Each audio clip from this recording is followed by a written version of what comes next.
ஒரு நடிகையை போய் பார்த்து கேட்குறாங்க, ஒரு நடிகரை போய் பார்க்க என்னங்க ஓட்டு போட்டிங்க எதுங்க எப்படிங்க மாற்றம் வரணும்னா உடனே ஏன்னு காட்டுறேன்.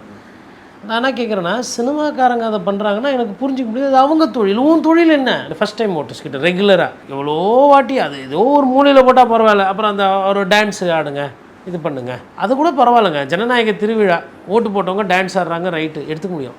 செஸ்ஸு பிளேயர் எவ்வளோ பேர் இருக்கிறான் சென்னையில். பிரக்யானந்தா ஓட்டு போட்டாப்லையா இல்லையா?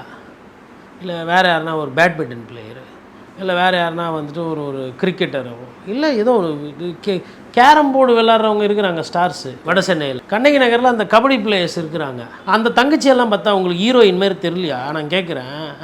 தமிழ்நாடு கண்ணகி நகர் அப்புறம் நாளைக்கு இந்தியான்னு போட்டு ஆடும். அந்த தேசிய கொடியை வந்து உலக அளவில் இந்திய திருநாட்டு கொடியை மேலே ஏற்ற முடியும்னா நடிகர் நடிகையால் முடியாது, அந்த வீரர்னாலையும் வீராங்கனையால் முடியும்.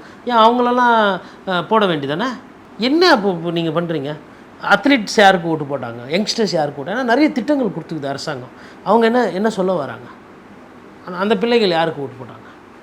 ஒன்றுமே கிடையாது. ஒரு குடிசையில் இருக்கிறவங்க இந்த தேர்தல் எப்படி பார்த்தாங்க? குடிசைவாசிகளோட வாக்கு யாருக்கு போச்சு? எது இன்றைக்கி பேச போகிறோம்?